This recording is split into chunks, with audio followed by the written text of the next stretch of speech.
My brother pushed me out of my wheelchair at our family reunion. Stop faking for attention, everyone laughed as I lay on the ground.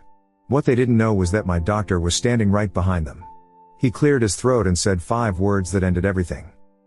I pulled into my grandparents' lakeside property at 2:47 p.m., deliberately late. 3 years of film school taught me timing matters more than entrance. My phone buzzed against the passenger seat. Martin Cross, my lawyer, confirming the documents were filed. Perfect. The familiar chorus of laughter drifted from the backyard. 23 relatives pretending we were functional. I grabbed my camera bag out of habit, then left it. Today wasn't about my equipment. Christopher.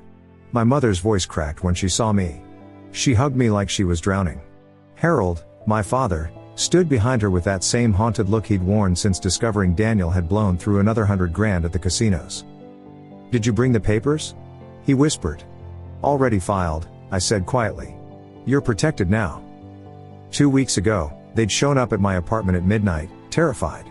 Daniel had gotten violent with Harold over money, shoved him into a bookshelf at the flagship store.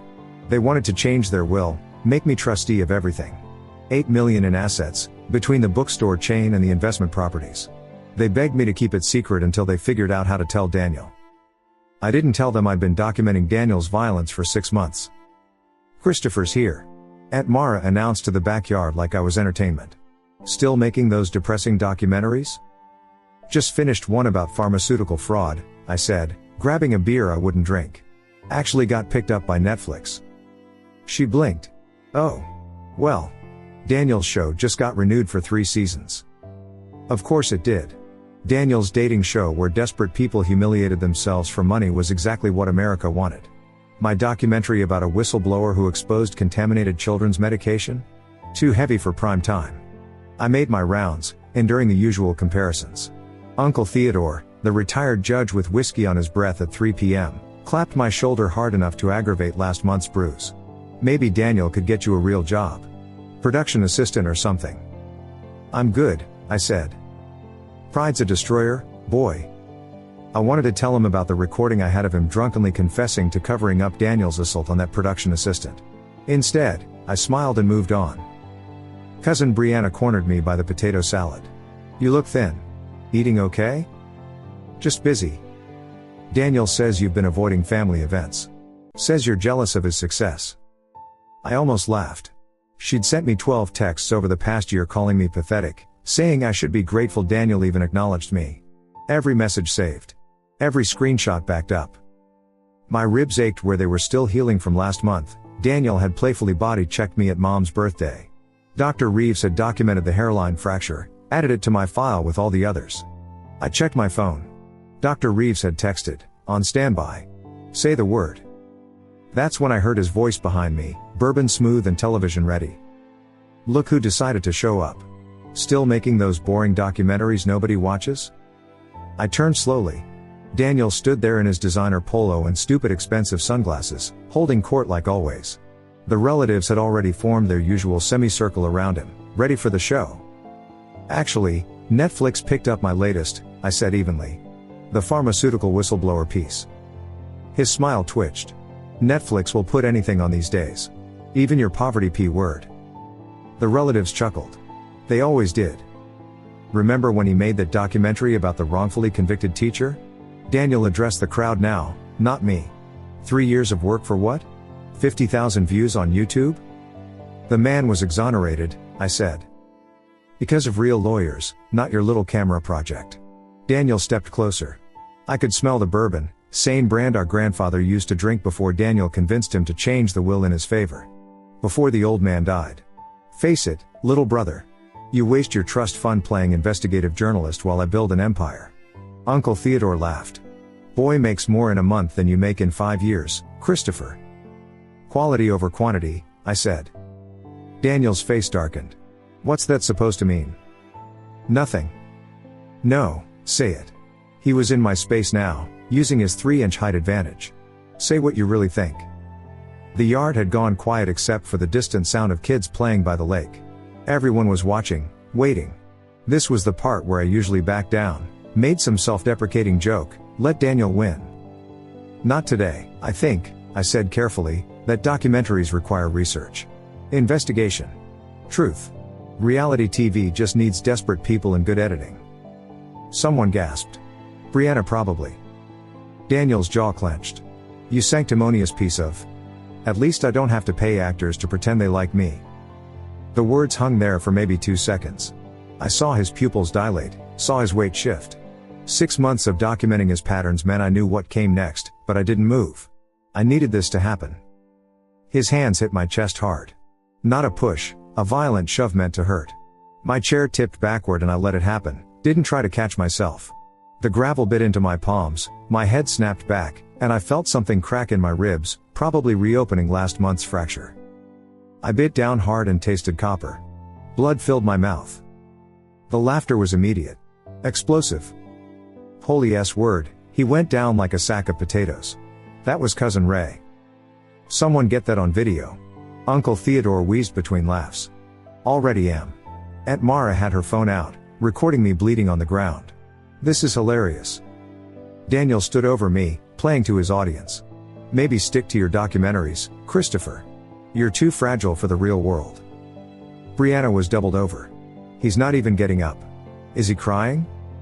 I wasn't crying. I was documenting. Letting them show themselves. My ribs screamed when I tried to breathe, and the blood was pooling in my mouth. But I stayed down. Through the ringing in my ears, I heard car doors slam in the driveway. Footsteps on gravel, steady and purposeful. Then a voice, calm and clinical, cut through their laughter like a scalpel. He's lying. Get him arrested. Dr. Warren Reeves stood there holding his phone like a weapon. Behind him, Sheriff Coleman, who'd played football with Daniel in high school, looked deeply uncomfortable. Dr. Reeves? Daniel's TV smile flickered on. This is a family gathering? I'm Christopher's physician, Dr. Reeves said, not even looking at Daniel. He showed his phone screen to the sheriff. 6 months of documented assault. This is just the latest. The laughter stopped like someone had cut the audio. That's ridiculous, Daniel said. We were just horsing around. Brothers being brothers. Tell them, Christopher. I spat blood onto the gravel instead of answering. Dr. Reeves swiped his phone. March 15th. 3 bruised ribs from being playfully body checked. April 2nd. 2nd-degree burns on his forearm from accidentally having hot coffee knocked onto him. April 29th. 2 fractured fingers from catching a basketball wrong. With each swipe, another photograph appeared. My body, catalogued in clinical detail. May 18th. Concussion from tripping downstairs. June 3rd. Lacerations on his back from being pushed through a glass door, from losing his balance. Aunt Mara's phone was still recording, but her hand was shaking now. Dr. Reeves pulled up a split screen. This is today's injury pattern. He pointed to the fresh blood on my hands, the way I was holding my ribs. And here's the x-ray from last month showing the hairline fracture in the same spot. The re-injury pattern is consistent with deliberate force. This is insane, Daniel said, but his voice had lost its polish. Coleman, you know me. We went to state together. Sheriff Coleman looked at the evidence, then at me still on the ground, then at Aunt Mara. Ma'am, can I see that video you just took? She handed it over like it was burning her. We all watched it together, Daniel shoving me falling, hitting the gravel hard. Then the worst part, 23 members of my family laughing while I bled. Jesus Christ, Coleman muttered. He looked at Dr. Reeves. You'll testify to this pattern? Already provided a sworn statement. Coleman sighed and pulled out his cuffs. Daniel Morrison, you're under arrest for assault and battery. This is BS word. Daniel exploded. He set me up. He planned this. You shoved him, Coleman said. On video. In front of witnesses. They'll all say it was nothing. Tell him. Daniel looked around desperately, but the family was backing away now, creating distance. Theodore. Tell him. Uncle Theodore stared at his drink. That's when my parents' car pulled up. They'd gone to pick up more ice, missed the whole thing. Harold stepped out first, saw Daniel in handcuffs, and his legs just gave out. Mom caught him, barely. What happened? She screamed. What's happening? Your son assaulted Christopher, Coleman said. Again, apparently. Daniel was fighting now, trying to pull away. You don't understand. He's jealous. He's always been jealous. This is all fake. I finally stood up. Slow. Deliberate. Blood still dripping from my mouth. I reached inside my jacket, pulled out the sealed envelope I'd been carrying all day. "Daniel," I said, voice rough. "There's something else you should know about Mom and Dad's will." Daniel's face went white. Even in handcuffs, he lunged toward me. Coleman yanked him back. "What did you do?" Daniel snarled. I opened the envelope, pulled out the papers. 2 weeks ago, Mom and Dad signed new trustee documents. I'm now sole executor of their entire estate. The yard erupted. "That's impossible." Uncle Theodore dropped his whiskey. "Harold would never." "Tell them, Dad." Harold was still on his knees, Mom supporting him. His voice came out broken. "It's true. We signed them." $8 million, I continued, loud enough for everyone to hear. "The bookstore chain. The investment properties. The trust funds. All under my control now."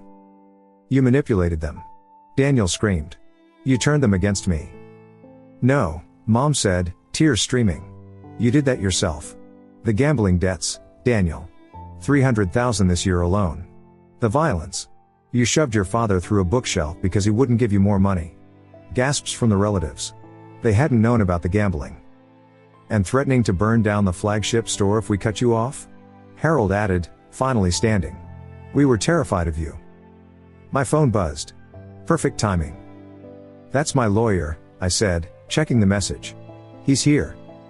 Martin Cross walked around the side of the house like he'd been waiting for his cue. Which he had. Navy suit, briefcase, zero expression as he surveyed the scene. "Mr. Morrison," he said to me, ignoring the chaos. "I have copies of all documents as requested." Theodore snatched one of the copies. His face got redder with each page. "This is ironclad. When did you, how long have you been planning this?" "Planning?" I wiped blood from my chin. "I've been investigating. See, Daniel, I am a documentary filmmaker. And you've been my subject for months." Daniel stopped struggling. The whole yard went silent. "Your production company's books are fascinating," I continued. "Embezzling from your own show's budget. Bribing contestants to create drama. Tax fraud going back 3 years. You can't prove." "I have everything. Bank records. Emails. Recorded phone calls with your accountant." I looked him straight in the eye. "The FBI will be very interested." "This is illegal." Brianna finally found her voice. "You can't record people without." "Actually, I can." I turned to her. "Want me to pull up your texts? The ones where you called me pathetic? Where you encouraged Daniel to put me in my place?" She stepped back. "Or you, Uncle Theodore?" I continued. "Should I play the recording from last Christmas? When you were drunk and admitted to covering up Daniel's assault on that production assistant? The one he paid $50,000 to keep quiet?" Theodore's face drained of color. "You little b-word. I'm done being everyone's entertainment," I said. "Done being the family joke while you enable a violent criminal." Sheriff Coleman started leading Daniel toward the patrol car. Daniel was sobbing now, ugly and real, nothing like his TV persona. I addressed the stunned crowd one more time. "I've been recording everything for 2 years. Every conversation, every threat, every time you watched him hurt me and laughed. My next documentary? It's about you." 6 months later, the Sundance crowd gave me a 90-second standing ovation. Blood Reunion had just premiered to a packed theater, and I stood there on stage, feeling something I hadn't felt in years: vindication. The documentary was brutal. Aunt Mara's video became the opening scene, followed by 2 years of hidden recordings, medical documents, and family social media posts that painted a picture of systematic abuse enabled by willful blindness. I didn't need to editorialize. The footage spoke for itself. Daniel got 18 months. Not just for assaulting me, but for violating his probation from that production assistant incident Uncle Theodore had covered up. Turns out Theodore's drunk confession was enough for her to come forward. She got her settlement voided and sued him for triple damages. His production company folded within 2 months. The FBI found exactly what I told them they would: embezzlement, fraud, bribes. His reality TV empire became evidence in a federal case.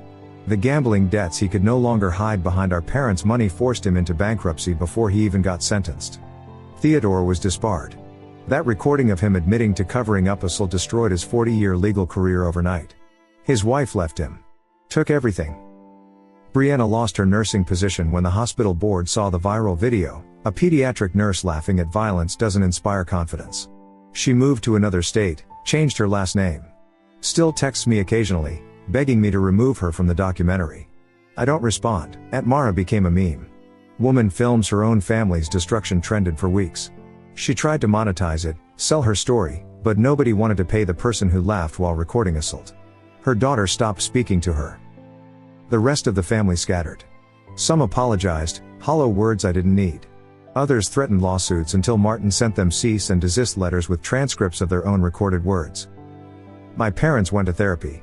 Real therapy, not the family counseling Daniel had manipulated for years. Dad's bookstores are thriving under proper management. Turns out Daniel had been skimming from those too.